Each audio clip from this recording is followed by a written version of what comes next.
Hello guys.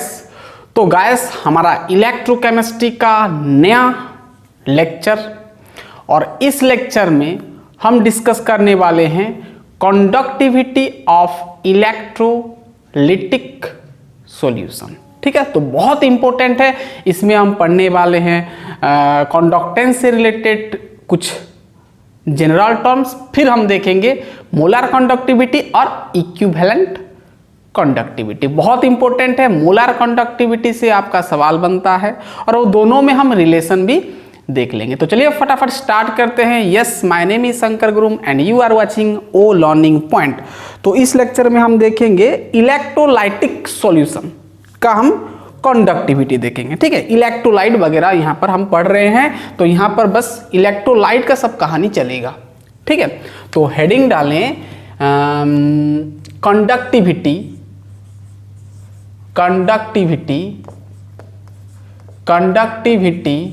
Of electrolytic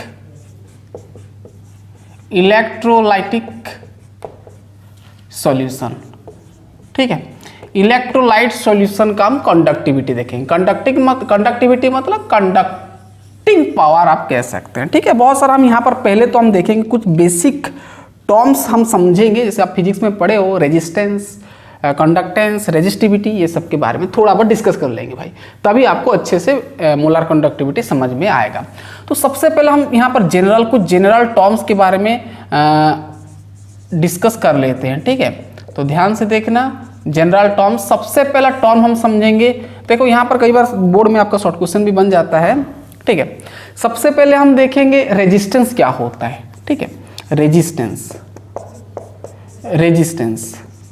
आप physics में पढ़े हो, रेजिस्टेंस है ना, जिसका यूनिट होता है ना, इसका यूनिट होता है ओम। क्या होता है? ओम। और उसका सिंबल होता है लाइक दिस। ठीक है, अब रेजिस्टेंस का मतलब आप जानते हो, फिजिक्स सब में पढ़े हो कि जो कि आपका आई के साथ इन्वर्सली प्रोपोर्शनल होता है। ठीक है, अगर आई बढ़ता है तो रेजिस्टेंस कम होगा, रेजिस्टेंस बढ़ेगा तो आई बढ़ेगा। ठीक है, यानी कहीं ना कहीं आपको समझ में ये आ रहा है कि करंट को रेजिस्टेंस क्या कर रहा है? विरोध कर रहा है ना। चलिए, अब रेजिस्टेंस देखो, आप ये भी पढ़े हो फिजिक्स में कि आप एक लेते हो क्या, एक कंडक्टिंग वायर जिसमें कि करंट दौड़ता है। ठीक है, यहाँ पर अब इसका क्रॉस सेक्शनल एरिया मान लो ये है आपका ए, और ये जो कंडक्टिंग वायर है इसका लेंथ है एल। तो आप फिजिक्स में ओम्स लॉ पढ़े हो कि यहाँ पर रेजिस्टेंस जो होता है भाई लेंथ के साथ डायरेक्टली प्रोपोर्शनल होता है, एंड रेजिस्टेंस जो होता है आपका एरिया के साथ इन्वर्सली प्रोपोर्शनल होता है। यानी रेजिस्टेंस बढ़ेगा तो एरिया घटेगा, यानी एरिया बढ़ेगा तो रेजिस्टेंस ज्यादा होगा, ऐसे भी समझ सकते हो। और लेंथ जितना होगा रेजिस्टेंस उतना बढ़ेगा, ये आपको पता है, अकॉर्डिंग टू ओम्स लॉ आप जानते हो। अब ये दोनों को अगर मैं कॉम्बिनेशन कर दिया तो हमको मिलेगा L/A, are directly proportional to L/A मिलेगा। अब यहाँ पर देखो, अगर मैं ये प्रोपोर्शनल सिंबल को हटा देता हूँ तो मुझे एक कांस्टेंट मल्टीप्लाई करना पड़ेगा। देन मैं यहाँ पर कांस्टेंट एक मल्टीप्लाई किया ये। ठीक है, इसको हम बोलते हैं रो, इसके बारे में डिस्कस करेंगे। तो यहाँ पर है आपका L/A, समझ में आ गया। तो ये रेजिस्टेंस का फॉर्मूला है भाई, हम न्यूमेरिकल सब में इसको भी यूज करेंगे, नोट करना, ये रेजिस्टेंस का फॉर्मूला है। अब ध्यान देना, यहाँ पर तो हम क्या पढ़ रहे हैं भाई? इलेक्ट्रोलाइटिक पढ़ रहे हैं, मतलब यहाँ पर हम इलेक्ट्रोलाइट सॉल्यूशन के बारे में डिस्कस कर रहे हैं। तो मुझे बताओ कि यहाँ पर जो L है, A है, तो यहाँ पर सॉल्यूशन में कौन सा लेंथ होगा भाई? ऐसे कंडक्टिंग वायर थोड़ी ना लेंगे। तो यहाँ पर देखना, ये जो L और A है इसको थोड़ा समझना कि L क्या होता है, A क्या होता है। तो जैसे हम इलेक्ट्रोलिसिस वगैरह में पढ़े हैं, हम यहाँ पर दो क्या लेते हैं भाई? इलेक्ट्रोड लेते हैं, जानते हो। अब देखना, अब ये दो इलेक्ट्रोड का बीच का डिस्टेंस को हम L लेंगे। ध्यान सुनना, L का मतलब डिस्टेंस बिटवीन टू इलेक्ट्रोड्स। ठीक है, ये आपका डिस्टेंस बिटवीन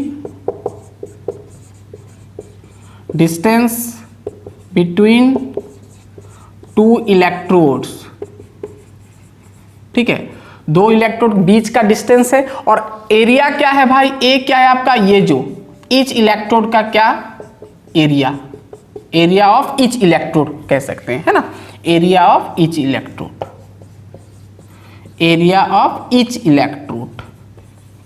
ठीक है, वैसे तो दोनों का सेम ही लेना पड़ेगा। अब अगर ये छोटा ये बड़ा हो गया, ठीक है, तो कोई बात नहीं है, ठीक है। अब एरिया ऑफ ईच, दोनों इलेक्ट्रोड का एरिया, वैसे या तो हम दोनों का साइज बराबर ही लेते हैं। ये आपका इलेक्ट्रोलाइट सॉल्यूशन है भाई, यहाँ पर बहुत सारे इलेक्ट्रोलाइट है ना, इलेक्ट्रोलाइट सॉल्यूशन ये भर दिए हैं हम। तो एल का मतलब समझ में आ गया, और ये आपका क्या होता है ए मतलब एरिया ऑफ इलेक्ट्रोड्स, ठीक है। इतना दूर आपको समझ में आ गया। अब यहाँ पर जो इसको हम दिए हैं इसका नाम होता है भाई रो। अब ये रो क्या होता है भाई, स्पेसिफिक ध्यान सुनना, स्पेसिफिक रेजिस्टेंस होता है। क्या होता है, रेजिस्टेंस, ठीक है। और जिसको आप रेजिस्टिविटी भी कहते हो, इसको क्या कहा जाता है, रेजिस्टिविटी भी कहते हैं, ठीक है। अब इसको थोड़ा हम समझेंगे, समझ में आ गया पूरा क्लियर। तो आपको क्या पता चला कि रेजिस्टेंस जो होता है रो एल बाई ए के साथ बराबर होता है, ठीक है। अब यहां पर थोड़ा समझते हैं रेजिस्टिविटी क्या होता है, ठीक है। लिख लें, इतना फटाफट लिख लीजिए, पूरा क्लियर। अब रेजिस्टिविटी को थोड़ा हम समझते हैं, कहानी समझ में आ गया पूरा, इसको मिटाया। चलिए अब रेजिस्टिविटी, ठीक है, ये रो। अब रो क्या होता है भाई, रो रेजिस्टिविटी, हाँ। अब देखो यहाँ से अगर रेजिस्टिविटी में निकालूंगा तो इस तरह कर सकता हूँ, रेजिस्टिविटी को रख दिया, एल बाई ए को इधर फेंक दिया, तो ये R into A by L हो जाएगा। लिख सकता हूँ रेजिस्टिविटी, एल बाई ए इधर आया तो ए बाई एल हो गया। अब इसका यूनिट निकाल के देखो, इसको मिटा दिया। चलिए अब यूनिट पूछ लेते हैं भाई, ध्यान देना।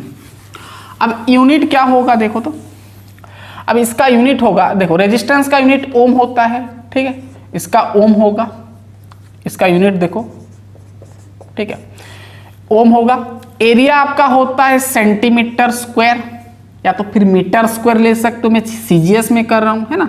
ये एल मतलब लेंथ, हम सेंटीमीटर में लेंगे, तो ये कट गया, बच गया क्या, ओम सेंटीमीटर। तो यूनिट क्या होता है भाई रेजिस्टिविटी का, ओम सेंटीमीटर। ये आपका भाई सीजीएस फॉर्मेट में है ना, सेंटीमीटर ग्राम सेकंड में। अगर इसको एसआई में लिखोगे तो ओम मीटर हो जाएगा, ठीक है, ये आपका एसआई ओम मीटर। लेकिन यहां पर जितना भी हम यूनिट यूज करेंगे, अप्लाई करेंगे, वो हमेशा सीजीएस में ही करेंगे भाई। अब ऐसा क्यों, अब ऐसा इसलिए कि जो हम इलेक्ट्रोलाइट सॉल्यूशन लेते हैं भाई, यहां पर जो लेंथ हुआ या तो फिर एरिया हुआ वो बहुत छोटा होता है ना भाई। जैसे हम सेल सब में देखते हैं, तो सेल क्या मीटर में होता है कि किलोमीटर में, ऐसा तो नहीं होता है, सेल तो बहुत छोटा होता है, सेंटीमीटर में होता है। तो वहां पर जो भी हम लेंथ वगैरह एरिया सब लेंगे वो सेंटीमीटर में लेंगे, क्योंकि बैटरी सब में जो इलेक्ट्रोड का डिस्टेंस होगा भाई बहुत पास होगा, तो मीटर में हम नहीं ले पाएंगे, हम सेंटीमीटर में लेंगे। मीटर मतलब बड़ा हो जाएगा, मीटर मतलब इतना कितना होता है, ठीक है, तो बड़ा हो जाएगा, इसलिए हम सेंटीमीटर में सब न्यूमेरिकल्स को भी सेंटीमीटर में करेंगे, इसको नोट करो, ठीक है। अब मीटर और सेंटीमीटर में कंफ्यूज हो जाओगे नहीं तो। चलिए इतना दूर तक आपको समझ में आ गया कि रेजिस्टिविटी का यूनिट होता है ओम सेंटीमीटर। नाउ अब हम आगे बढ़ेंगे, रेजिस्टिविटी आपको समझ में आ गया, ठीक है। अब तीसरा जो टर्म्स हम डिस्कस करेंगे, हाँ, अब यहाँ पर एक चीज यहाँ पर समझना। अब अगर ध्यान सुनना, अगर, ठीक है, अगर मैं एरिया को ले गया 1 सेंटीमीटर स्क्वायर, मतलब 1 सेंटीमीटर स्क्वायर ले गया, अब लेंथ को मैं ले गया 1 सेंटीमीटर, मतलब एरिया 1 सेंटीमीटर रख दिया और दोनों का लेंथ 1 सेंटीमीटर रख दिया, तो मुझे बताओ जो आपका रेजिस्टिविटी होगा वो रेजिस्टेंस के साथ बराबर हो जाएगा। अब ऐसा भी सवाल बन सकता है कि रेजिस्टिविटी कब रेजिस्टेंस के साथ बराबर होगा, जब आपका area of each electrode is equal to 1 centimetre और 1 मीटर, और आपका क्या distance between the 2 electrodes 1 centimetre, ठीक है। तो तब क्या होगा, रेजिस्टिविटी जो है रेजिस्टेंस के साथ इक्वल हो जाएगा भाई। ये होता है आपका रेजिस्टिविटी और ये होता है आपका रेजिस्टेंस। क्या होता है, रेजिस्टेंस। अब मुझे बताओ, अगर 1 सेंटीमीटर स्क्वायर और लेंथ हुआ आपका एरिया हम जानते हैं, देखो हम जानते हैं क्या, एरिया इनटू लेंथ अगर कर देंगे तो हमको वॉल्यूम मिल जाता है, ठीक है। अब एरिया आपका सेंटीमीटर स्क्वायर है, लेंथ है सेंटीमीटर, देन आपको सेंटीमीटर क्यूब, और सेंटीमीटर क्यूब आपका वॉल्यूम में आता है, ठीक है। यानी आपको ये समझ में आया कि रेजिस्टिविटी का अगर आप डेफिनेशन लिखोगे तो क्या होगा भाई, क्या आया, वॉल्यूम क्या आया, 1 सेंटीमीटर मतलब सेंटीमीटर क्यूब मतलब 1 सेंटीमीटर क्यूब, ये आप 1 लिए, ये 1 लिए, 1 सेंटीमीटर क्यूब बराबर होता है 1 ml, याद करना 1 सेंटीमीटर क्यूब मीन्स 1 ml। यानी रेजिस्टिविटी का मतलब ये होता है कि 1 ml या तो फिर 1 सेंटीमीटर क्यूब वॉल्यूम में कितना रेजिस्टेंस है उसको हम बोलते हैं क्या है, रेजिस्टिविटी। यानी आप सीधा कह सकते हो कि रेजिस्टेंस ऑफ 1 सेंटीमीटर क्यूब और 1 ml ऑफ इलेक्ट्रोलाइट सॉल्यूशन, ठीक है। मतलब 1 ml इलेक्ट्रोलाइट सॉल्यूशन में जितना रेजिस्टेंस है दैट इज नोन एज आपका रेजिस्टिविटी। पूरा क्लियर, बात क्लियर हो रहा है। तो ये कहानी था आपका रेजिस्टिविटी का। चलो अब हम आगे बढ़ते हैं, रेजिस्टिविटी काम खत्म हुआ। चलिए अब नेक्स्ट बढ़ते हैं हम कंडक्टेंस की ओर, ठीक है। यहां से आप चालू होगा आपका मेन टॉपिक। चलिए इतना दूर हो गया, लिख लिए। चलिए अब इसको हम मिटाते हैं। चलिए अब नया जनरल टर्म्स हम थोड़ा देख लेते हैं। कंडक्टेंस, यहां से देखना सीजी आपका यूनिट वगैरह पूछता है, ठीक है, बोर्ड सब में पूछ सकता है। चलिए अब हम देखते हैं दूसरा टर्म, है ना। रेजिस्टेंस तो रेजिस्टिविटी के अंदर ही आता है। अब दूसरा हम देखे हैं कंडक्टेंस, ठीक है, कंडक्टेंस देखेंगे, यानी कंडक्टिंग पावर कह सकते हैं। चलिए अब कंडक्टेंस बेसिकली हमको इसको हम ना सी में रिप्रेजेंट करते हैं, दिखाते हैं, ठीक है। और ये जो कंडक्टेंस होता है ये आपका रेसिप्रोकल होता है रेजिस्टेंस के साथ, ठीक है। हाँ यहाँ पर आपको समझ में है ना, रेजिस्टेंस का रेजिस्टिविटी का यूनिट में लिखाया ओम सेंटीमीटर होता है ना। चलिए अब कंडक्टेंस क्या होता है, रेसिप्रोकल क्या होता है, रेसिप्रोकल ऑफ आर होता है ना, रेजिस्टेंस का उल्टा होता है। रेजिस्टेंस बढ़ेगा तो कंडक्टेंस घटेगा, कंडक्टेंस घटेगा तो रेजिस्टेंस बढ़ेगा, ठीक है। अब अगर इसका हम यूनिट का बात करें, ठीक है, अब इसका यूनिट हम सीजीएस में देखेंगे भाई, ठीक है। चलिए यूनिट देखेंगे तो क्या होगा, 1/r मतलब आर रेजिस्टेंस का यूनिट क्या होता है, ओम होता है, ठीक है। तो 1/ओम मतलब हम लिख सकते हैं ओम, OHM, ओम इनवर्स। समझ में आ गया, कंडक्टेंस का यूनिट ओम इनवर्स। और किताब सब में लिखा होता है SIEMEN, साइमन, और सीमेन कहते हैं ना, ये बहुत फेमस यूनिट है भाई, SIEMEN। और इसका सिंबल हम यूज करते हैं, किताब सब में S यूज करता है। हाँ इसका और एक ठो भी हम लिख सकते हैं MHO, ठीक है। ज्यादातर आपको सीमेन ही मिलेगा, ठीक है, ओम इनवर्स और सीमेन। समझ में आ गया ये कहानी। अब ये कंडक्टेंस को थोड़ा मैं चेंज किया, देखो अब कंडक्टेंस है आर मतलब होता है आपका क्या, रेजिस्टेंस, और रेजिस्टेंस का मैं क्या बताया फॉर्मूला, रो इंटू L/A बताया ना। अब देखो, अब इसको अगर मैं उल्टा देता हूं तो हमको मिल जाएगा 1/रो इंटू A ऊपर आ जाएगा तो A/L हो गया। अब ध्यान सुनना, ये जो कंडक्टेंस बराबर हुआ 1/रो इंटू A/L। अब A और L तो क्या होता है मैं बता चुका हूं, ठीक है। अब ये जो 1/रो है, ये जो आपका 1/रो है, ध्यान सुनना, ये जो आपका 1/रो है इसको हम बोलते हैं क्या, इसको हम क्या बोलते हैं, ध्यान सुनना। अब ये हो गया, मिटा देंगे इसको।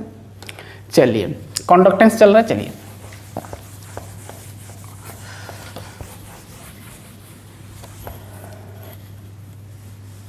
ध्यान सुनना। अब यहां पर 1/रो जो कि बराबर होता है K के साथ। अब ये K मत पढ़ना, इसको पढ़ना कप्पा, क्या, कप्पा, है ना, बहुत बढ़िया नाम है कप्पा, है ना। कप्पा को हम बोलते हैं स्पेसिफिक कंडक्टेंस। जैसे रेजिस्टेंस में आपका रो आया तो स्पेसिफिक रेजिस्टेंस, तो यहाँ पर कंडक्टेंस से ये आया 1/रो, जिसको हम बोलेंगे क्या, कप्पा, जो कि है आपका स्पेसिफिक कंडक्टेंस। तो इसको चेंज किया गया, कंडक्टेंस जो है कप्पा के साथ इनटू आपका A/L है, ठीक है, A/L। इतना दूर समझ में, इसको ब्रैकेट मत रखो, अब तो यहाँ पर एक फॉर्मूला मिलेगा हमको, ठीक है। तो यहाँ पर कप्पा इंटू क्या हो गया भाई आपका A/L, ठीक है, कप्पा इंटू A/L, ध्यान से सुनना आप। अब यहां पर इसको क्या बोलते हैं, मैं बोला कप्पा जो कि होता है आपका स्पेसिफिक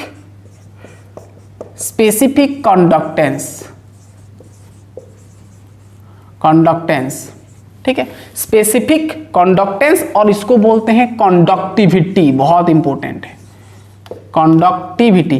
वैसे ज़्यादातर ना हम स्पेसिफिक वाला वर्ड ज़्यादा यूज करते हैं, IUPAC नेम के अनुसार स्पेसिफिक ही हम ज़्यादातर यूज करते हैं, ठीक है। कंडक्टिविटी बहुत कम, स्पेसिफिक ज़्यादातर लिखा होता है, ठीक है। इसको हम क्या बोलते हैं, कंडक्टिविटी। क्या बोलते हैं, कंडक्टिविटी। समझ में आ गया, कप्पा, ठीक है। ये कप्पा का बहुत रोल है भाई, ठीक है। आगे हम मोलार इक्विवेलेंट सब में कप्पा का ज़्यादा रोल है। चलिए, अब ये हो गया, लिख लिए यूनिट क्या होता है कंडक्टेंस का, ओम इनवर्स साइमन और सीमेन कह सकते हो, और MHU। इतना दूर तक हो गया। अब मैं इसको मिटा रहा हूँ। अब यहाँ पर देखना कप्पा, अब यहाँ पर कप्पा का मतलब स्पेसिफिक कंडक्टेंस। अब अगर मैं यहाँ से कप्पा निकालूंगा यानी स्पेसिफिक कंडक्टेंस, तो क्या हो जाएगा, कप्पा A/L इधर आ जाएगा, यानी L/A हो जाएगा, यानी कंडक्टेंस इंटू L/A हो जाएगा। ध्यान सुनना, अब देखना, अब ये जो K हो गया आपका, C हो गया, अब L/A जो है ना, इसको हम बोलते हैं सेल कांस्टेंट।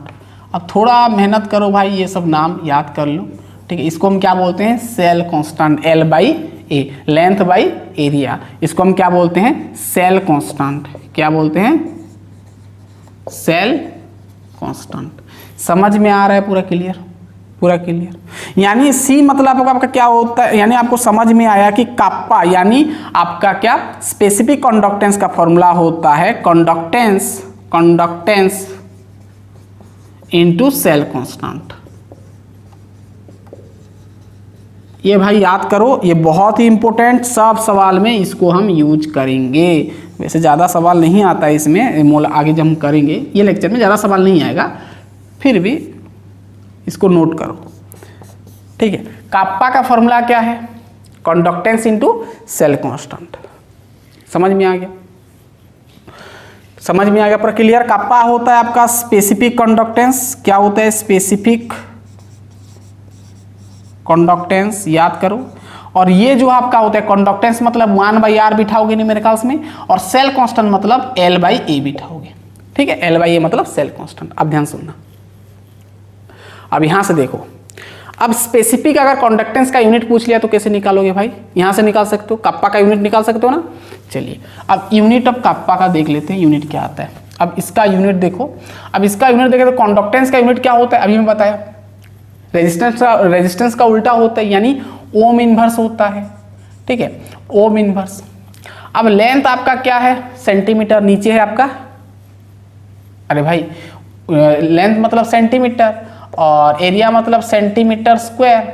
अभी कट गया तो मिल गया हमको क्या, ओम इनवर्स, ठीक है, ओम इनवर्स, और नीचे सेंटीमीटर था, ऊपर आ गया सेंटीमीटर इनवर्स, ठीक है। आप चाहो तो इसको ऐसे सिंबल यूज कर सकते हो, ओम इनवर्स सेंटीमीटर इनवर्स। अगर मीटर में लिखना है तो ओम इनवर्स मीटर इनवर्स, ठीक है। समझ में आ गया पूरा कहानी।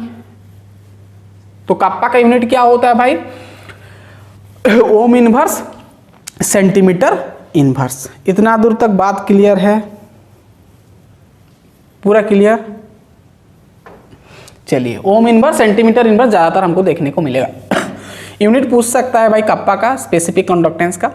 अब सेल कांस्टेंट का अगर हम यूनिट निकालेंगे तो क्या होगा भाई, देखो सेल कांस्टेंट मतलब L/A होता है।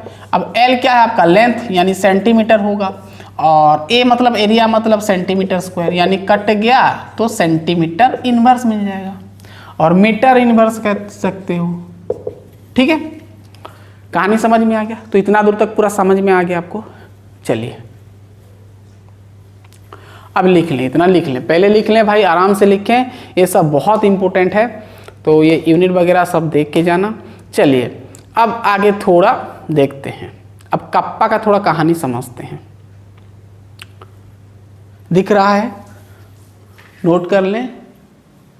चलिए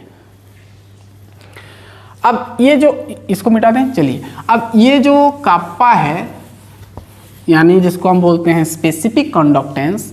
अब देखो, अगर मैं ये जो इलेक्ट्रोलाइट सॉल्यूशन में वही चीज़, अगर मैं लेंथ ले गया 1 सेंटीमीटर और एरिया ले गया 1 सेंटीमीटर स्क्वायर, ठीक है, तो क्या होगा? क्या होगा? ध्यान सुनना। तो जो है कप्पा जो है C के साथ बराबर हो जाएगा, यानी आपका स्पेसिफिक कंडक्टेंस के साथ बराबर हो जाए, इक्वल। अरे भाई ये 1 हो जाएगा, ये भी 1 हो गया ना, तो ये कट जाएगा, C हो जाएगा, C × 1 C हो गया, ठीक है।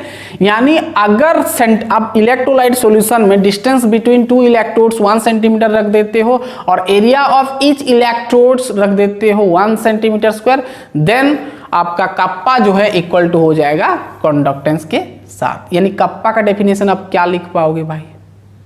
अब देखो, अगर 1 सेंटीमीटर लेंथ है, 1 सेंटीमीटर स्क्वायर है, तो यानी वॉल्यूम क्या आ रहा है भाई?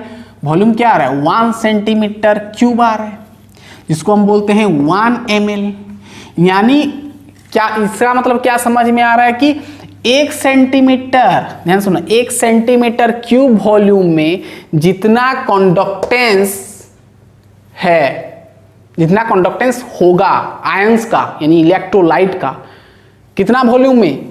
1 ml में, यानी 1 ml जितना भी होता है भाई, मिलीलीटर जितना भी होता है, 1 ml वॉल्यूम में जितना भी इलेक्ट्रोलाइट है, उसका कंडक्टिंग पावर को हम बोलते हैं कप्पा, और स्पेसिफिक कंडक्टेंस और कंडक्टिविटी। समझ में आया भाई? ये डेफिनेशन बहुत इंपॉर्टेंट, याद करो, यहां से कहानी बनता है, यहां से समझ में आएगा सब।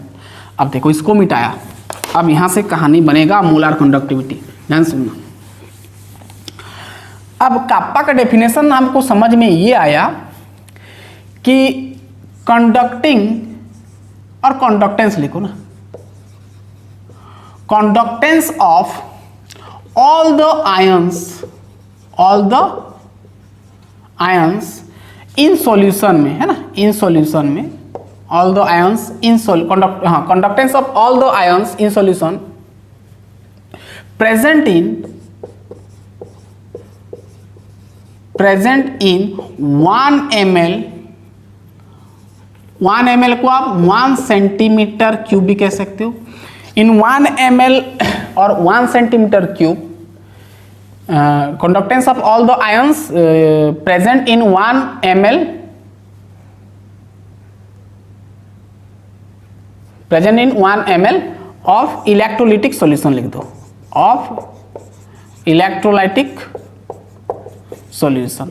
यानी जो आपका इलेक्ट्रोलाइटिक सॉल्यूशन है, तो यहां पर 1 ml इलेक्ट्रोलाइट सॉल्यूशन में, अब भाई यहां पर कॉन्सेंट्रेशन का कहानी नहीं चल रहा है, आपको कॉन्सेंट्रेशन नहीं देखना है, बस वॉल्यूम आपको याद रखो कि 1 ml वॉल्यूम होना चाहिए, मतलब 1 सेंटीमीटर क्यूब, क्यूब मतलब क्यूब आ गया। अब ध्यान सुनना, अब ये जो मैं यहाँ पर कंटेनर में पूरा इलेक्ट्रोलाइट भर दिया, अब यहाँ से मैं उठाया 1 ml का वॉल्यूम, मान लो इतना हुआ, ये 1 ml का वॉल्यूम में यहाँ पर रख दिया, और वॉल्यूम का हम तो जानते हैं ना, ऐसे डायग्राम होता है, ठीक है, मतलब ये आपका 1 सेंटीमीटर क्यूब है, ठीक है, वही कहानी 1 सेंटीमीटर, मतलब इधर का आपका 1 सेंटीमीटर, सब तरफ 1 सेंटीमीटर, ठीक है। अब ये 1 सेंटीमीटर वॉल्यूम में यहाँ से उठा के लाया हूँ, ठीक है, ये आपका इलेक्ट्रोलाइट सॉल्यूशन, तो इसका मैं 1 ml यहाँ पर रख दे, 1 ml वॉल्यूम रख दिया, और यहाँ पर तो पूरा सब जगह क्या है, इलेक्ट्रोलाइट भरा है, तो यहाँ पर भी तो इलेक्ट्रोलाइट होगा ना, यहाँ पर तो इलेक्ट्रोलाइट होगा, तो वही बोल रहा है भाई, यहाँ पर इलेक्ट्रोलाइट मतलब सॉल्यूशन आपका आयन है, ठीक है, डिसोसिएट होकर आपका आयन बन गया। ध्यान सुनना कि 1 सेंटीमीटर क्यूब और ये 1 ml है, तो ये 1 सेंटीमीटर क्यूब और 1 ml वॉल्यूम में जितना भी यहाँ पर आयन है भाई, जितना भी आपका आयन है, ये सब का कंडक्टेंस जितना होगा वो आपका कप्पा के साथ इक्वल होगा। समझ में आया? तो वही लिखा, conductance of all the ions present in 1 ml solution of electrolyte solution, मतलब इसका 1 ml सॉल्यूशन में जितना भी आयंस है वो सब आयंस का कंडक्टिंग पावर को हम क्या बोलेंगे, स्पेसिफिक कंडक्टेंस और कंडक्टिविटी। इसका नाम क्या होता है, अब मैं बताया, कंडक्टिविटी और स्पेसिफिक कंडक्टेंस। समझ में आ गया डेफिनेशन पूरा कहानी? चलिए समझ में आ गया। यानी आपको यहां पर यह समझ में आ रहा है कि कप्पा कहीं ना कहीं कंडक्टेंस के साथ साथ आपका वॉल्यूम के साथ रिलेटेड है। वॉल्यूम है ना सॉल्यूशन का, समझ में आया? वैसे ये फॉर्मूला नहीं है, बस इसको समझ जाओ, आगे हम मोलार कंडक्टिविटी में इसको यूज करेंगे। ठीक है, अब जैसे मैं यहाँ पर बोला कि अगर हम 1 सेंटीमीटर ले जाते हैं, 1 सेंटीमीटर स्क्वायर ले जाते हैं, तो हमारा जो वॉल्यूम बन रहा है 1 सेंटीमीटर क्यूब और 1 ml बन रहा है। तो कप्पा का डेफिनेशन क्या कहता है कि 1 ml सॉल्यूशन में 1 ml जितना भी होता है, 1 ml सॉल्यूशन मतलब 1 ml में जितना भी इलेक्ट्रोलाइट है, यानी जितना भी आयन है, वो आयन सबका कंडक्टिंग पावर को यानी कंडक्टेंस को हम क्या बोलते हैं, कंडक्टिविटी और स्पेसिफिक कंडक्टेंस, यानी 1 ml वॉल्यूम के साथ रिलेटेड है। ठीक है, ऐसे मान लो मैं 2 ml बोल देता तो कप्पा इंटू 2 ml करते, 3 ml बोलते तो कप्पा इंटू 3 ml करते, सॉरी कंडक्टेंस इंटू 3 ml करते। जैसे मान लो मैं बोल दिया 1 मोल बोल दिया तो कप्पा इंटू कंडक्टेंस इंटू क्या करोगे भाई, 1 मोल करोगे, है ना। तो कहीं ना कहीं जो मोल हुआ इक्विवेलेंट आपका जो ग्राम इक्विवेलेंट हुआ, जो आपका यूनिट होता है वॉल्यूम सबका, है ना। तो वॉल्यूम के साथ कहीं ना कहीं आपका जुड़ा है कप्पा। ठीक है, कंडक्टेंस करोगे और जितना वॉल्यूम करोगे उसके साथ मल्टीप्लाई करोगे तो कप्पा मिल जाएगा। ठीक है, मान लो 2 मोल का आप स्पेसिफिक कंडक्टेंस निकालो तो कंडक्टेंस 2 मोल में जितना आपका आयंस होगा उसका कंडक्टेंस इंटू वही आप वॉल्यूम कर देना। ठीक है, 2 ml जो फिर, ठीक है, समझ में आ गया। तो इसको मत लिखना, बस आपको समझाने के लिए मैं बता रहा हूँ। चलिए समझ में आ गया, बस इतना जनरल टर्म्स था जो कि आपको बहुत हेल्प करेगा आगे। चलिए इतना दूर हो गया, अब मैं मिटा रहा हूँ, अब आगे बढ़ेंगे। अब यहाँ से तो आपको समझ में आ गया कंडक्टेंस और कंडक्टिविटी। ठीक है, कंडक्टिविटी, ठीक है।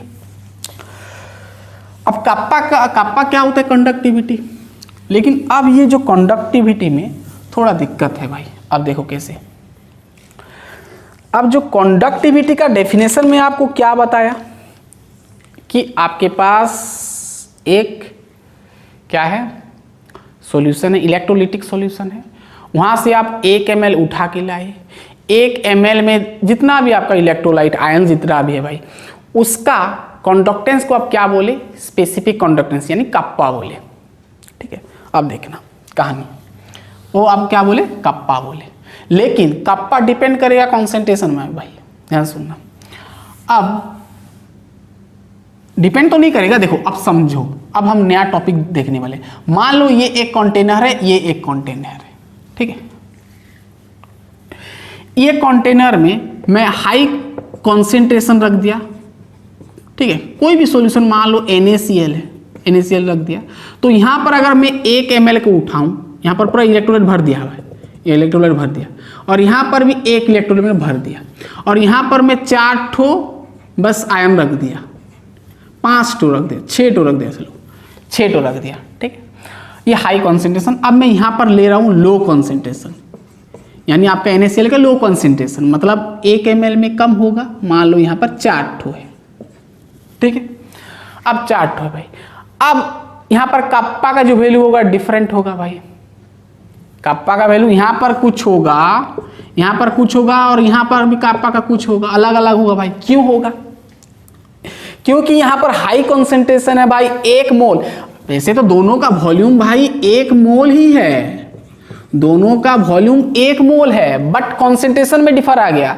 1 मोल में यहां पर 6 टो मॉलिक्यूल्स था, यानी आयंस था, और यहां पर आपका 4 ठो आयंस है, यहां पर लो कॉन्सेंट्रेशन है। समझ में आ रहा है, मतलब कप्पा का वैल्यू डिफरेंट आएगा भाई। ऑब्वियसली इसका कॉन्सेंट्रेशन ज्यादा है तो इसका हाई होगा, हाई कॉन्सेंट्रेशन में इसका मतलब आपका हाई होगा, यहां पर लो होगा कंडक्टिंग पावर। समझ में आ रहा है, तो यहां पर थोड़ा दिक्कत हो जाएगा कप्पा, आप सेम नहीं कह सकते, अलग अलग होगा। तो अब क्या बोला गया कि हम ऐसे नहीं करेंगे, हम एक स्पेसिफिक इलेक्ट्रोलाइट मतलब गिनती करके पूरा रखेंगे, मतलब एक मोल इलेक्ट्रोलाइट में कितना आपका कंडक्टिविटी होगा, उसको हम बोलते हैं मोलार कंडक्टिविटी, जो कि अब हम देखेंगे। ठीक है, अब यहां पर समझ में आया ना कहानी। अब यहां पर वॉल्यूम को लेते थे, अब हम लेंगे number of electrolyte, number of ions देखेंगे। ठीक है, चलो अब पूरा हम स्पेसिफिक आयंस को देख लेंगे और उसी के अनुसार एक, अब समझ में आएगा, उसी के अनुसार एक नाम दिया गया मोलार कंडक्टिविटी। मोलार कंडक्टिविटी, अब देखो कई किताब में कंडक्टेंस भी लिख देते हैं, मोलार कंडक्टिविटी, कंडक्टिविटी। ठीक है, यहां से आया आपका मोलार कंडक्टिविटी। अब मोलार कंडक्टिविटी क्या बोलेगा, अब बोलेगा कि आप वॉल्यूम को मत लो, आप पूरा आयंस को ले जाओ। मान लो 1 मोल इलेक्ट्रोलाइट, पूरा लिमिट कर दो कि 1 मोल इलेक्ट्रोलाइट, जितना भी आपका 1 मोल इलेक्ट्रोलाइट में कितना कंडक्टिंग पावर है, यानी कितना आपका करंट कंडक्ट कर रहा है, इलेक्ट्रिक करंट कंडक्ट कर रहा है, that is known as molar conductivity. समझ में आया क्या? तो वहां पर क्या था, अलग अलग यहाँ पर कंटेनर है, हाई कंसेंट्रेशन, लो कंसेंट्रेशन, दोनों का वॉल्यूम सेम है, बट कप्पा का वैल्यू डिफरेंट आ जाएगा। बट यहाँ पर पूरा सेम आएगा। सेम मतलब मोलार है ना, 1 मोल इलेक्ट्रोलाइट में। तो इसका जो डेफिनेशन है भाई ध्यान सुनना, समझ में आया ना ये मोलार का कहानी क्यों स्टार्ट हुआ। अब यहाँ पर हम पूरा चुन लेंगे कि 1 मोल इलेक्ट्रोलाइट है सॉल्यूशन में। अब 1 मोल है ना, पूरा 1 मोल में जितना भी आपका यहाँ पर आयन होगा, जितना भी मतलब स्पेसिफिक होगा, है ना, 10 ठो 12 ठो जितना भी होगा। तो इसका जो डेफिनेशन क्या बोलते हैं, ध्यान से सुनना, मोलार कंडक्टिविटी, इसको हम ना लैम्ब्डा एम में डिनोट करते हैं। ठीक है, लैम्ब्डा कहो, भी कहो, उल्टा भी, ठीक है, इन्वर्टेड भी। चलो अब इसका डेफिनेशन क्या होता है, ये बोलता है कि कंडक्टिंग पावर, ध्यान सुनना, conducting power of all the ions, conducting power of all the ions present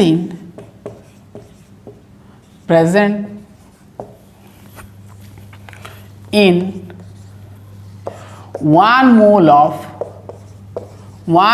of electrolyte। ठीक है, मतलब सीधा सीधा बोल दिया कि 1 मोल ऑफ इलेक्ट्रोलाइट्स, है ना, इलेक्ट्रोलाइट का पूरा उसको पूरा लिमिट कर दिया कि 1 मोल इलेक्ट्रोलाइट होना चाहिए। 1 मोल इलेक्ट्रोलाइट में जितना भी आपका इलेक्ट्रोलाइट आता है, 1 मोल में जितना भी इलेक्ट्रोलाइट होगा, वो सबका जो जितना भी कंडक्टिंग पावर होगा उसको हम क्या बोलेंगे, क्या बोलेंगे, मोलार कंडक्टिविटी। ठीक है, समझ में आ गया? ठीक है, अब यहां से समझो, इसको फील करो थोड़ा। यहाँ पर आपका क्या है, ये आपका है इलेक्ट्रोलाइट सॉल्यूशन। अब यहाँ पर इलेक्ट्रोलाइट सॉल्यूशन में बहुत सारा आयन होगा, plus minus plus minus plus minus जितना भी होगा। तो यहाँ से हम अब 1 ml नहीं उठाएंगे भाई, वॉल्यूम को नहीं हम देखेंगे यहाँ पर, बस हम यहाँ से आयन को उठा के लाएंगे और कितना 1 मोल बनाएंगे, जितना में भी आपका 1 मोल होगा। और वो 1 मोल इलेक्ट्रोलाइट का जितना कंडक्टिंग पावर होगा, जितना वो करंट कंडक्ट करेगा, उसको हम क्या बोलेंगे, मोलार कंडक्टिविटी। चलिए समझ में आ गया। तो यहाँ पर जो फॉर्मूला दिया गया कि molar conductivity is equal to kappa into volume. ठीक है, भी, ठीक है, ये निकाला गया। वैसे मैं अभी बताया जो कप्पा होता है वो आपका वॉल्यूम के साथ ही रिलेट होता है। चलिए अब कप्पा इनटू वॉल्यूम, अब ध्यान सुनना, ये जो वॉल्यूम है किसका है भाई, ये वॉल्यूम मतलब यहाँ पर मोल को बताता है, ये कि हम 1 मोल को ले रहे हैं। ठीक है, 1 मोल को बताता है। तो वैसे तो ये हम न्यूमेरिकल्स में यूज नहीं करेंगे, इसको थोड़ा हम चेंज करेंगे। ठीक है, अब देखो यहाँ पर वॉल्यूम जो है मोल में आया, तो मोल का कॉन्सेप्ट आप पढ़े हो मोलारिटी में, है ना। तो यहाँ पर फिर थोड़ा हम सॉल्यूशन की ओर जाएंगे। मोल यहाँ पर मोल से ना मोलारिटी लाया गया, अब वॉल्यूम को थोड़ा चेंज किया गया, है ना, मोलारिटी लाया गया। यहाँ पर मोल का कॉन्सेप्ट है मोलार कंडक्टिविटी, तो यहाँ से मोलारिटी से लाया गया वॉल्यूम। अब वॉल्यूम को चेंज करेंगे भाई, है ना, ये फॉर्मूला हम अप्लाई नहीं करेंगे, अब वॉल्यूम हम थोड़ा चेंज करेंगे। ठीक है, अब ध्यान सुना, अब मोलारिटी का सिंबल होता है कैपिटल M, और इसका हम फॉर्मूला जानते हैं कि नंबर ऑफ मोल्स होता है, number of moles of solid बोलते हैं। यहाँ पर आयन लेंगे तो आयन होगा, बाई क्या होगा, वॉल्यूम, है ना, वॉल्यूम ऑफ सॉल्यूशन लेंगे, वो भी इन लीटर में लेते हैं, ठीक है, पता है आपको, ये फॉर्मूला आपको याद होगा। अब मोलारिटी इक्वल टू, हम नंबर ऑफ मोल्स कितना ले रहे हैं भाई, यहाँ पर 1 मोल का हम देख रहे हैं, तो नंबर ऑफ मोल जगह पर हम 1 डाल सकते हैं 1, और वॉल्यूम हम क्या लेंगे, इन लीटर में लेंगे, ठीक है। अब मैं इसको इधर लाया, वॉल्यूम, हमको वॉल्यूम चाहिए लीटर में, वॉल्यूम इधर आ गया, आपका मोलारिटी इधर आ गया, सॉरी आपका 1/m इधर आ गया। अब देखो हमको तो लीटर में नहीं चाहिए भाई, अब भाई सेल में क्या 1 लीटर इलेक्ट्रोलाइट होता है क्या, नहीं होता है, हम वहाँ पर सेंटीमीटर से लाएंगे, छोटा यूनिट है ना। तो अब मैं लीटर को क्या करूँगा, सेंटीमीटर में लाऊंगा, ठीक है। अब लीटर है तो सेंटीमीटर में लाएंगे, तो हम इसको लिख सकते हैं, डिवाइड कर दो 1000, ठीक है, 1000 में डिवाइड कर देते हो तो क्या हो जाएगा, 1000 में डिवाइड कर दिया, ठीक है। अब 1000 में अगर मैं डिवाइड कर दिया तो क्या हो जाएगा भाई, सेंटीमीटर क्यूब हो जाएगा, लीटर सेंटीमीटर हो जाएगा, यानी आपका वॉल्यूम यहाँ पर सेंटीमीटर क्यूब आ गया, ठीक है। अब 1000 इधर मल्टीप्लाई कर दो, 1000 बाई क्या हो गया, m आ गया। बात समझ में आया कि नहीं है। तो यहाँ पर हम वॉल्यूम क्या यूज करेंगे, ये भी सेंटीमीटर क्यूब में कितना, 1000/m, तो हमारा आया, ये क्या होता है lambda m equal to kappa into volume, ये आया यानी 1000/m। तो ये भाई बहुत इंपॉर्टेंट फॉर्मूला, इसको पूरा खोपड़ी में बिठा लो, ये सब जगह यूज करेंगे। चलिए अब हम न्यूमेरिकल्स करते हैं, और कुछ नहीं, हाँ यूनिट हम देख लेते हैं थोड़ा, सीजीएस में देखना है, सेंटीमीटर में देखना है, अगर मीटर में अगर ऑप्शन दे दिया है तो मीटर में कर सकते, कोई दिक्कत नहीं है। अब यहाँ पर यूनिट अगर इसका हम देखेंगे, ठीक है, किसका भाई, मोलार कंडक्टिविटी का है ना, लैम्बडा m का, तो क्या आएगा बताओ। अब कप्पा का यूनिट में बताया कंडक्टेंस इनटू सेल कांस्टेंट होता है, kappa conductance into cell constant, ठीक है। अब कप्पा का यूनिट क्या होता है, ओम इनवर्स सेंटीमीटर इनवर्स होता है शायद ना, अभी लिखा था ना भाई, ओम इनवर्स सेंटीमीटर इनवर्स होता है, ठीक है, हाँ ओम इनवर्स सेंटीमीटर इनवर्स होता है ना, ओम इनवर्स, और ऐसे लिखो ना, ओम इनवर्स सेंटीमीटर इनवर्स। अब ध्यान सुना, 1000 तो स्केलर है, छोड़ो उसको। अब मोलारिटी का फॉर्मूला क्या था, नंबर ऑफ मोल्स मतलब मोल आया, ठीक है। अपन क्या होता है, वॉल्यूम ऑफ सॉल्यूशन किसमें हम ले रहे हैं, सेंटीमीटर क्यूब, तो यहाँ पर आ जाएगा सेंटीमीटर क्यूब। अब इसको उठाते हैं, ओम इनवर्स सेंटीमीटर इनवर्स, इसको मिटा दिया, सेंटीमीटर इनवर्स, सेंटीमीटर क्यूब आ गया ऊपर, सेंटीमीटर क्यूब, और नीचे आपका मोल आ गया। अब भाई मोल को भी फेंक देना ऊपर, तो ये आपका मोल इनवर्स हो गया, ठीक है। अब ओम इनवर्स को आप साइमन भी लिख सकते हो, है ना, साइमेंस, और सेंटीमीटर इनवर्स सेंटीमीटर यानी सेंटीमीटर स्क्वायर, और मोल इनवर्स, तो ये बहुत इंपॉर्टेंट भाई नोट करना, siemens centimetre square mole inverse, siemens centimetre square mole inverse, बहुत इंपॉर्टेंट। आप चाहो तो इसको है ना एसआई में भी कर सकते हो, वैसे तो ज़्यादातर यही हो जाएगा, एसआई में करना है तो साइमन मीटर स्क्वायर हो जाएगा, मीटर स्क्वायर, और ये आपका मोल इनवर्स, ठीक है, अगर आप एसआई में कर रहे हो तो, ठीक है, वैसे तो यही यूज करेंगे हम, Simon centimetre square mole inverse, ठीक है। अब न्यूमेरिकल 2-3 ठो कर लेते हैं तो और अच्छे से क्लियर हो जाएगा भाई। चलिए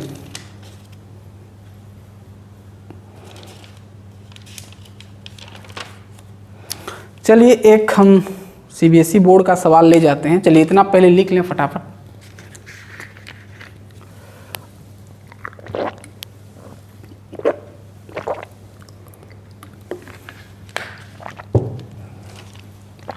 हो गया, लिख लिए, चलिए दिख रहा है, बहुत बढ़िया। अब देखना भाई बहुत है, अब इक्विवेलेंट भी पढ़ने वाले हैं। चलिए हो गया इतना। अब फॉर्मूला समझ में आ गया मोलारिटी के, कप्पा इंटू 1000/m। अब न्यूमेरिकल्स करते हैं। देखना भाई, जब आप न्यूमेरिकल्स कर रहे हो तो जो डाटा आपको देगा सबसे पहले चेक करना कि उसका यूनिट ठीक ठाक है, तो है ना, जैसे सब सेंटीमीटर में होना चाहिए, सब ठीक ठाक है तो आप डायरेक्ट फॉर्मूला बिठा सकते हो भाई। अब डायरेक्ट मोलारिटी कॉन्सेंट्रेशन दे दिया तो आप डायरेक्ट लैम्बडा एम बिठा सकते हो। अगर दूसरा यूनिट है तो भाई चेंज करना पड़ेगा, नहीं तो सब आपका वैल्यू रॉन्ग हो जाएगा, क्वेश्चन गलत हो जाएगा। सबसे पहले क्वेश्चन ध्यान सुनना, इलेक्ट्रोलाइटिक कंडक्टिविटी, इलेक्ट्रोलाइटिक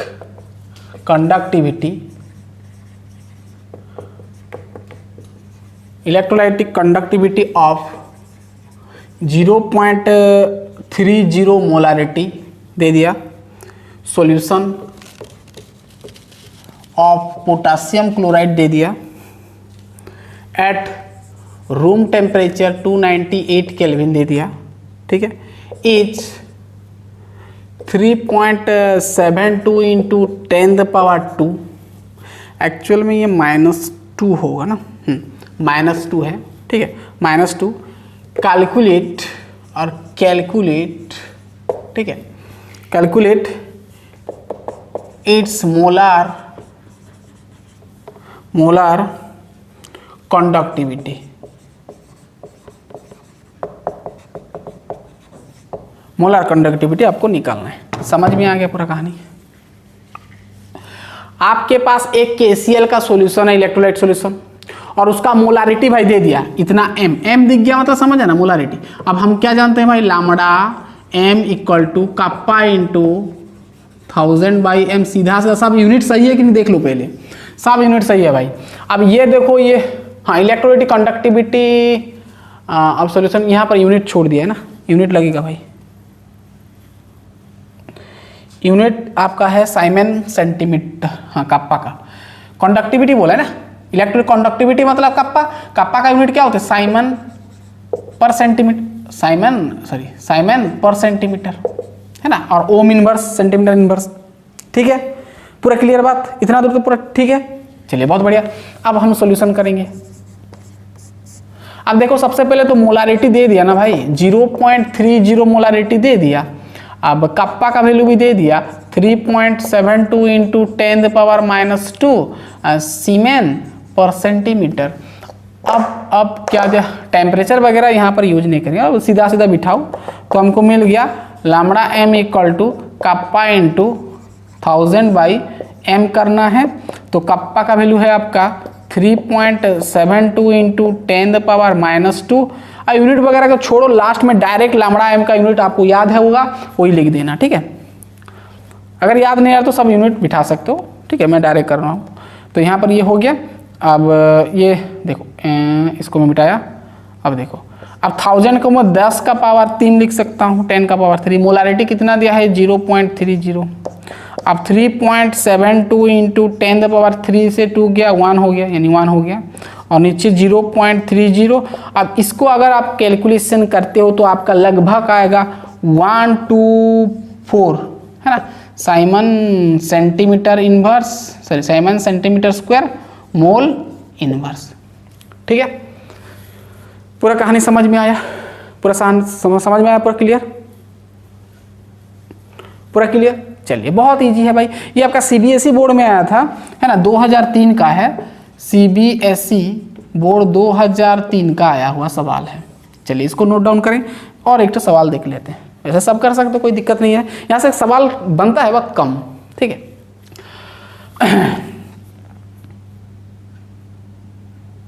आगे हम करेंगे और एक लेक्चर आएगा जहाँ पर आप पढ़ोगे कोलरस लॉ, वहाँ से सवाल ज़बरदस्त बनता है भाई, ठीक है, वहाँ से सवाल बहुत बनेगा। चलिए नॉर्नेस्ट इक्वेशन और कोलरस लॉ समझ में आ गया आपको इतना। अब कहानी को आगे लेते हैं और एक देख लेते हैं।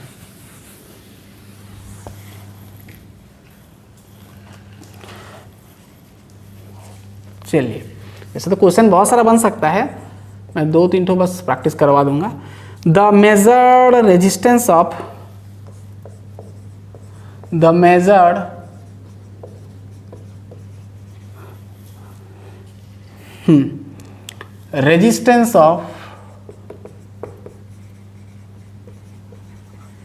resistance of a conductivity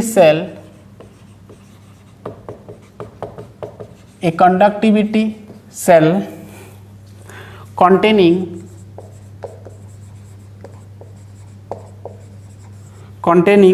7.5 into 10 का पावर -3 मोलारिटी कंसंट्रेशन दे दिया आपको, सॉल्यूशन मोलारिटी दे दिया, सॉल्यूशन आप वही रख दिया KCl एट 43 डिग्री सेल्सियस, ठीक है, वाज 1005 ओम, ठीक है, रेजिस्टेंस का यूनिट दे दिया। पूछा है कैलकुलेट करना है। सबसे पहले आपको कैलकुलेट करना है स्पेसिफिक कंडक्टेंस यानी कप्पा, और दूसरा आपको कैलकुलेट करना है लैम्बडा एम, ठीक है। आपको यहाँ पर सेल कांस्टेंट दे दिया भाई, सेल कांस्टेंट गिवन दे दिया आपको यहाँ पर जो है सेल कांस्टेंट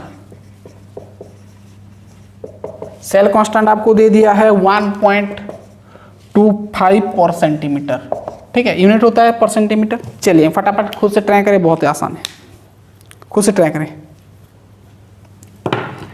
बहुत इजी है, ठीक है। आपको 2 क्वेश्चन दिया है यहाँ पर, ठीक है, सॉल्यूशन। चलिए क्या बोला है पहले समझो कि रेजिस्टेंस दे दिया है ऑफ ए कंडक्टिविटी सेल, एक सेल का आपको रेजिस्टेंस दे दिया कंटेनिंग इतना आपको मोलारिटी इतना दिया है, सॉल्यूशन ऑफ KCl एट इतना डिग्री वाज इतना कौन सा आपको रेजिस्टेंस दे दिया। सबसे पहले क्या क्या डेटा दिया है समझ जाओ। रेजिस्टेंस दिया है 1005 ओम, ठीक है, रेजिस्टेंस ठीक है ओम में, ठीक है। अब देखो मोलारिटी भी डायरेक्ट दे दिया है, चलेगा 7.5 इंटू 10⁻³ m। अब क्या दिया है, कुछ नहीं दिया है, L/A दे दिया, सेल कांस्टेंट है ना, L/A कितना दिया है 1.25 पर सेंटीमीटर, ठीक है। अब क्या निकालोगे भाई, सबसे पहला कप्पा निकालोगे, सबसे पहला कप्पा, और कप्पा का फॉर्मूला हम जानते हैं कंडक्टेंस इनटू सेल कांस्टेंट, ठीक है, कंडक्टेंस इनटू सेल कांस्टेंट। समझ में आया कैसे निकालोगे भाई? पहले तो कंडक्टेंस निकालना पड़ेगा ना, तो देखो अब इसको ना पहले इसी तो डालेंगे, पहले हम कंडक्टेंस निकाले, तो कंडक्टेंस का फॉर्मूला 1/r होता है, मीन्स 1/r क्या है भाई, r देखो ये है 1005 ओम, ठीक है, इतना है, रुक जाओ,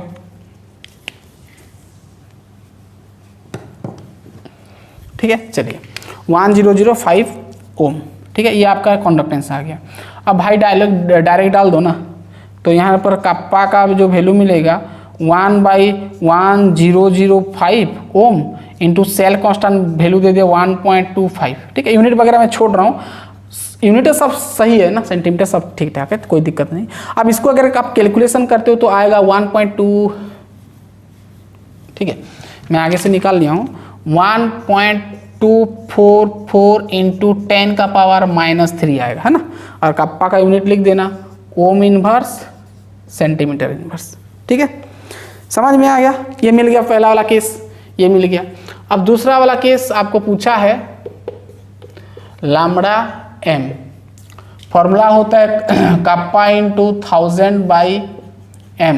अब कप्पा क्या होता है, कप्पा का वैल्यू ये कप्पा का वैल्यू आया आपका 1.244 इंटू 10⁻³ अब इंटू है आपका 1000, और मोलारिटी क्या है, मोलारिटी आपको दे दिया 7.5, है ना, 7.5 इंटू 10⁻³ अब ये सब कैलकुलेशन आप कर सकते हो भाई, ये 1000 है, 1000 को 10⁻³ करके ये सिंपल कैलकुलेशन करोगे तो आपको अप्रोक्सीमेटली आएगा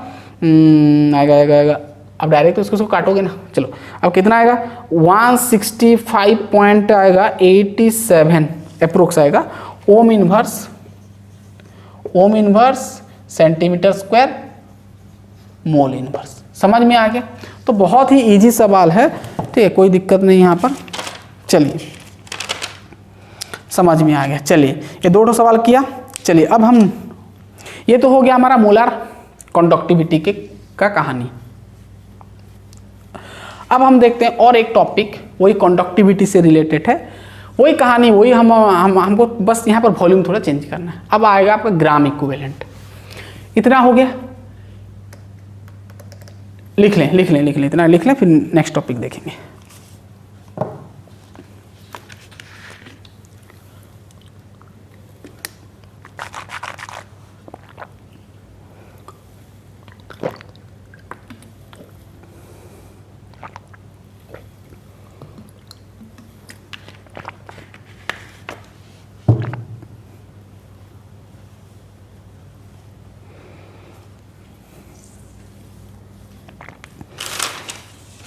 हो गया,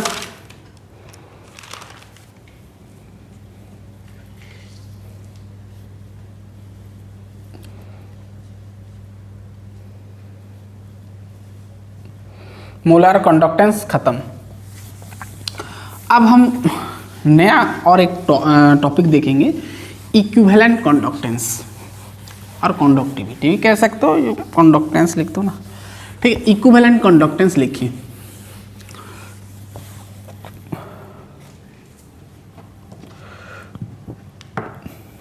इक्विवेलेंट कंडक्टेंस,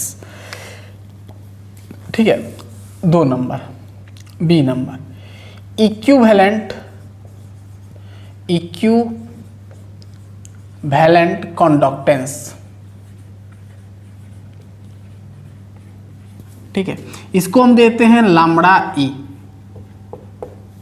ई मतलब इक्विवेलेंट, ये भी कहानी उसके जैसा है, बस वहाँ यहाँ पर इक्विवेलेंट आएगा, ठीक है। अब क्या होता है, ये डेफिनेशन लिखिए इसका, क्या होता है कि ये होता है कंडक्टिंग पावर और कंडक्टेंस लिख सकते, conducting power of all the ions, वही आपका रहेगा, present in 1 gram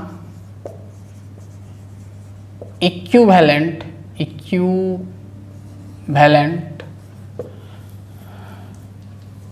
conducting power of all the ions present in 1 gram equivalent of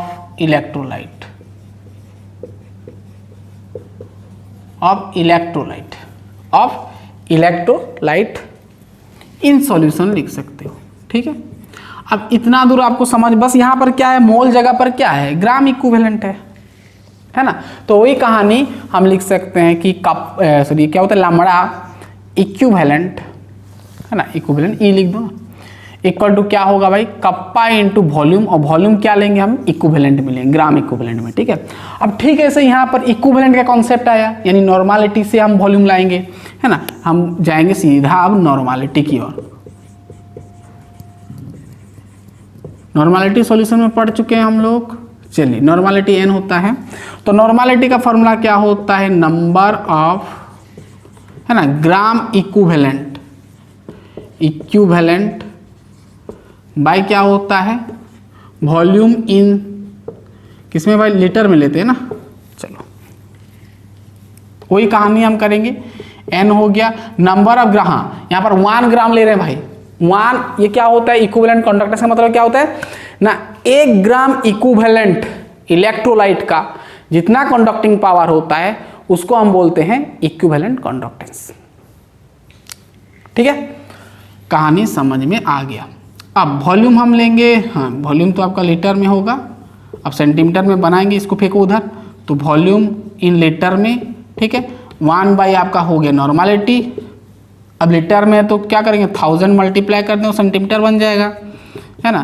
तो आपको मिल जाएगा वॉल्यूम सेंटीमीटर क्यूब में, यानी आपको मिल जाएगा 1000/n।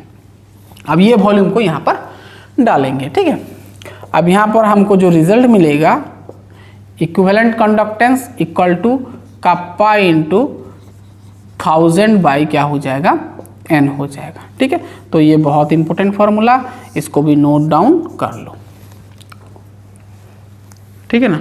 अब बोर्ड में फॉर्मूला भी पूछ सकता है कि इक्विवेलेंट कंडक्टेंस क्या होता है, ऑप्शन दे दिया 2-4 ठो, ठीक है। तो इसको लिखना है, ठीक है। समझ में आएगा पूरा कहानी। अब यूनिट थोड़ा देख लेते हैं इसका।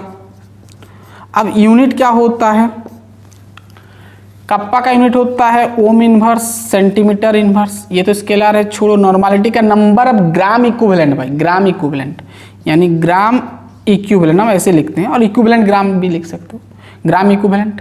और वॉल्यूम किस में लेंगे? सेंटीमीटर क्यूब में। अब ये ohm inverse centimetre inverse centimetre cube ऊपर आएगा, ठीक है, इसको मिटाया। अब ग्राम इक्विवेलेंट भी ऊपर आएगा, तो ग्राम इक्विवेलेंट का इन्वर्स हो गया, है ना। ब्रैकेट दे के लिख सकते हो, या तो फिर ग्राम ऐसे लिख सकते हो, ग्राम इक्विवेलेंट इन्वर्स ऐसे भी लिख सकते हो, ठीक है। ओम को ऐसे भी लिख सकते हो ना, OHM, ohm inverse centimetre square gram equivalent inverse. समझ में आ गया पूरा कहानी। Unit ohm inverse centimetre square gram equivalent और इक्विवेलेंट इन्वर्स भी लिख सकते हो, है ना। अब चाहो तो सिर्फ इक्विवेलेंट इन्वर्स लिख सकते हो, ठीक है। तो यूनिट समझ में आ गया, ठीक है। अब ऐसा ही होगा तो मीटर लगेगा बस। चलिए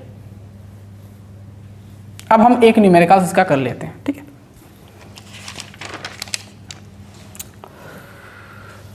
हो गया, लिख लीजिए इतना पहले। हो गया, दिख रहा है पूरा क्लियर। चलिए अब इसका एक न्यूमेरिकल्स हम कर लेते हैं।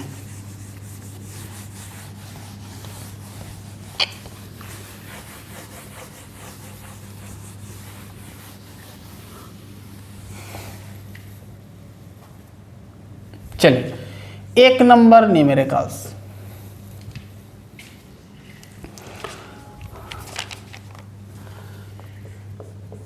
द स्पेसिफिक कंडक्टेंस यानी kappa, the specific conductance of 0.05 normality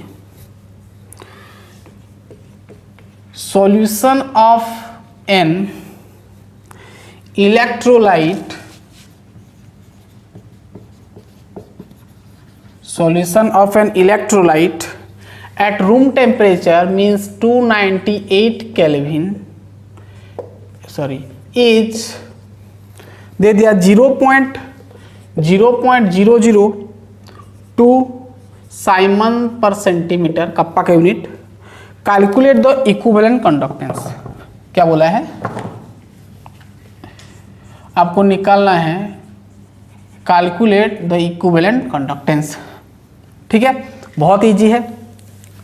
solution सीधा सीधा आपको यहाँ पर समझ में ये आ रहा है कि एक सॉल्यूशन है, इलेक्ट्रोलाइट सॉल्यूशन है, जिसका कि नॉर्मलिटी 0.05 है। अरे भाई ये तो एक ही स्टेप में मिलेगा। नॉर्मलिटी 0.05 N है, और आपका ये क्या दिया है भाई? साइमन पर सेंटीमीटर। क्या होता है? स्पेसिफिक कंडक्टेंस है ना, कप्पा। तो कप्पा का वैल्यू दे दिया 0.002 साइमन पर सेंटीमीटर। आपको निकालना क्या है? लैम्बडा ई, जिसका फॉर्मूला होता है कप्पा इंटू 1000/N। अब कप्पा का वैल्यू दे दिया 0.002 इंटू आप करोगे 1000 बाई नॉर्मलिटी है 0.05 N। अब इस छोड़ो इसको 0. अब इसको अगर कैलकुलेशन करोगे तो आएगा अप्रोक्स 40 आएगा, हाँ 40 आएगा। और क्या लिखोगे भाई? ओम इनवर्स है ना, centimetre square gram equivalent inverse, ठीक है। समझ में आ गया पूरा कहानी? पूरा कहानी समझ में आ गया? बहुत इजी है। चलिए ये था आपका सिंपल सवाल, यहाँ से सवाल उतना नहीं बनेगा। चलिए अब एक और जो कि आपका किताब में है वो थोड़ा हम देख लेते हैं भाई, वहाँ से शॉर्ट क्वेश्चन बन सकता है, ठीक है। समझ में आ गया कि 1 ग्राम इक्विवेलेंट में जितना आपका कंडक्टिंग पावर होगा, जितना कंडक्टेंस होगा, उसको हम इक्विवेलेंट कंडक्टेंस बोलेंगे। चलो अब यहाँ पर और एक टॉपिक आपका किताब में है, उसको हम थोड़ा देख लेते हैं, ठीक है। अब इक्विवेलेंट कंडक्टेंस और जो हम मोलार कंडक्टेंस पढ़े, वो दोनों में क्या रिलेशन क्या है वो थोड़ा हम देख देते हैं, ठीक है। यानी relation between lambda m and lambda E, ये दोनों में क्या रिलेशन है थोड़ा हम देख लेते हैं ब्रीफली, ठीक है, ध्यान सुनना। अब हमारा जो लामड़ा एम का जो वैल्यू मिला कप्पा इंटू 1000 बाई क्या मिला, एम मिला। अब अगर मैं यहाँ से कप्पा को निकालूंगा तो ये इधर आएगा तो क्या होगा, लामड़ा एम इंटू आपका हो जाएगा 1000 ना हाँ कप्पा को रख दूंगा तो ये क्या हो जाएगा, एम ऊपर आ जाएगा ना, ये आपका एम हो गया और नीचे क्या हो गया आपका 1000, ठीक है ना, ये इधर आएगा तो हाँ ठीक है, लामड़ा एम, ठीक है, के का कप्पा का वैल्यू मिल गया, इसको मैं इक्वेशन 1 बना, ठीक है। से लामड़ा ई का वैल्यू आया था कप्पा इंटू 1000 बाई क्या आया था, ये दोनों में हम रिलेशन ढूंढ रहे हैं तो मैं ऐसे किया हूँ, ठीक है ना। अब नीचे क्या आएगा, नॉर्मालिटी, ठीक है। अब यहाँ से अगर मैं कप्पा निकालूंगा तो लामड़ा ई इंटू एन आएगा, नीचे आपका 1000 आएगा। अब भाई ये आपका इक्वेशन 2, अब इक्वेशन 1 और 2 को अगर गौर से देखोगे तो दोनों ही कप्पा है और दोनों का वैल्यू ये बराबर होगा, तो कप्पा तो दोनों, ये लेफ्ट साइड अगर इक्वल हो गया तो राइट साइड भी इक्वल होगा, तो हम लिख सकते हैं lambda M into M by 1000 बराबर होगा lambda E into N by 1000, ठीक है। अब इसको काट दो, ठीक है, तो हमको क्या मिल गया भाई, ध्यान सुनना, हमको क्या मिल गया। अब लामड़ा ई को इधर फेंका तो lambda M by lambda E equal to, अब क्या हो गया भाई, मोलारिटी को उधर फेंका तो नॉर्मालिटी आगे है और मोलारिटी आगे है, ठीक है। अब ये जो नॉर्मालिटी बाई मोलारिटी आप सॉल्यूशन में भी पढ़ चुके हो, इसका जो होता है वैल्यू हम x लेते हैं, ठीक है, क्या होता है, x होता है। यानी हमारा जो रिलेशन हुआ आपका लामड़ा m और लामड़ा ई बराबर हुआ किसके साथ, x के साथ, यानी दोनों का x के साथ कुछ ना कुछ रिश्ता है। चलिए देखते हैं क्या क्या कहानी है, दोनों में रिलेशन क्या है। आपको समझ में ये आया कि लामड़ा m बाई लामड़ा ई का वैल्यू होता है x, ये दोनों का रेशियो किसके साथ होता है, x। अब भाई ये x ना अलग अलग चीज का अलग अलग x होता है भाई, अब x का डेफिनेशन ऐसे नहीं है, x जो होता है आपका इलेक्ट्रोलाइट जो आप सॉल्यूशन ले रहे हो उसको डिपेंड करता है ना, डिपेंड्स ऑन इलेक्ट्रोलाइट, ठीक है। आप स्ट्रॉन्ग ले रहे हो, वीक ले रहे हो, सॉल्ट ले रहे हो कि एसिड ले रहे हो कि बेस ले रहे हो, उसके ऊपर डिपेंड करता है x, ठीक है, आप समझेंगे, क्लियर हो जाए, सॉल्यूशन में आप पढ़े हो, ठीक है। अब सबसे पहला अगर आपके पास इलेक्ट्रोलाइट है वो आपका एसिड है, अगर क्या है, एसिड है, तो वहां पर x का जो वैल्यू होगा भाई ध्यान सुनना, तो अगर आपके पास एसिड है तो वहां पर जो x का जो वैल्यू होगा वो नंबर ऑफ रिप्लेसेबल, ध्यान सुनना भाई, number of replaceable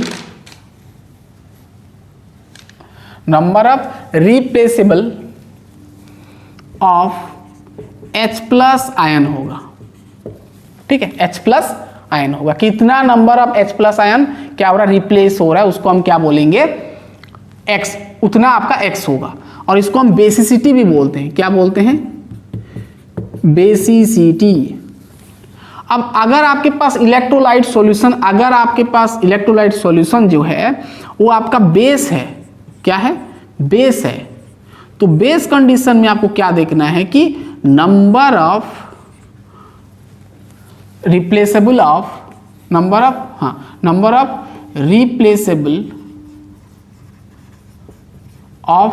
OH minus ion को देखना है, ठीक है, कितना OH माइनस आयन रिप्लेस कर रहा है, यानी आयोनाइज हो रहे। चलो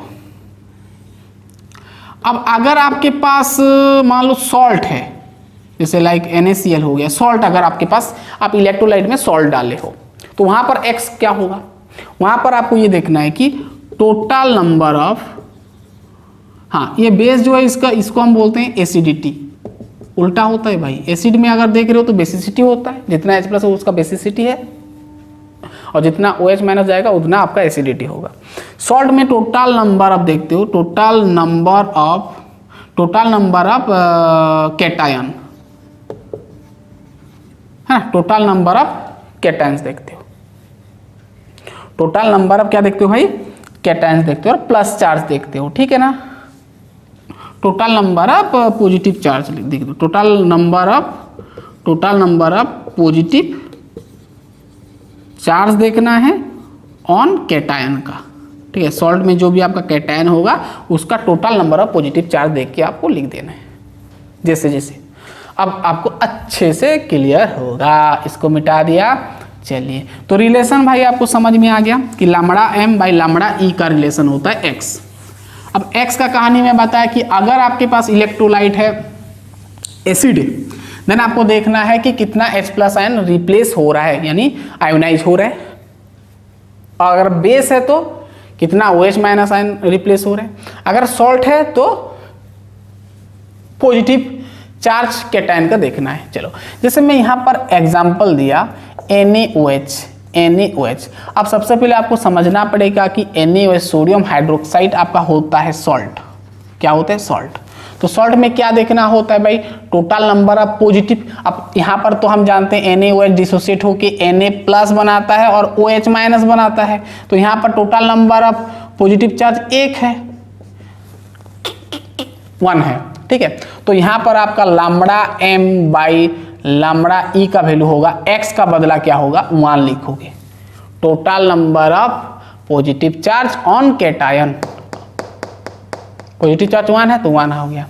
जैसे मैं यहाँ पर और एक एग्जांपल लेता हूँ, जैसे मान लो KCl का ले लिया, तो यहाँ पर होगा आपका lambda m by lambda e होगा। यहाँ पर भी KCl आपका डिसोसिएट होकर K प्लस प्लस Cl बनाता है ना, जो भी बनाता है यहाँ पर क्या होगा? 1 होगा। जैसे मान लो आपके पास मैं ले गया H2SO4 ले गया, H2SO4। अब भाई ये KCl क्या था? आपका एसिड था, KCl पोटेशियम क्लोराइड। देखो सर ये आपका सॉल्ट होता है ना। अब देखो मान लो H2SO4 ले गया, ये आपका एसिड होता है, स्ट्रॉन्ग एसिड जानते हो। अब यहाँ पर क्या होगा भाई? Lambda m by lambda e। आप जानते हो H2SO4 में 2 हाइड्रोजन रिमूव होता है, यानी आपका मिल जाएगा, एसिड है तो क्या देखना है? Number of H plus replaceable, यानी आपको मिलेगा 2, ठीक है। अब देखना, अब क्या लेंगे भाई एग्जांपल, जैसे मैं सॉल्ट का एक ठो ले गया NaCl का, ठीक है। अब इसका lambda m by lambda e क्या हो जाएगा? NaCl Na प्लस होता है, ये आपका कैटायन है ना भाई, Na प्लस होता है, प्लस चार्ज कैरी करता है, तो +1 हो जाएगा, ठीक है। ये होता है आपका कहानी, रिलेशन बिटवीन लैम्बडा m और लैम्बडा e का, ठीक है। इतना ही आपको देखना है, ठीक है। बहुत ही इंपॉर्टेंट था ये लेक्चर। कॉन्सेप्ट यहाँ से ऐसा नहीं कि न्यूमेरिकल्स बनेगा भाई, यहाँ से अंदर से भी क्वेश्चन आ सकता है आपका, शॉर्ट क्वेश्चन वगैरह है ना, फॉर्मूला से रिलेटेड, कुछ स्टेटमेंट से रिलेटेड आ सकता है, ठीक है। तो ये सब लिख लिए, तो बहुत इंपॉर्टेंट ये लेक्चर था। इसके बाद हमारा लास्ट लेक्चर तो नहीं कह सकते, इसके बाद भी आएगा, वैसे लास्ट लेक्चर में आपका बहुत इंपॉर्टेंट आएगा, ठीक है। बहुत इंपॉर्टेंट टॉपिक के बारे में हम डिस्कस करेंगे नेक्स्ट लेक्चर में, कोलोरस लॉ।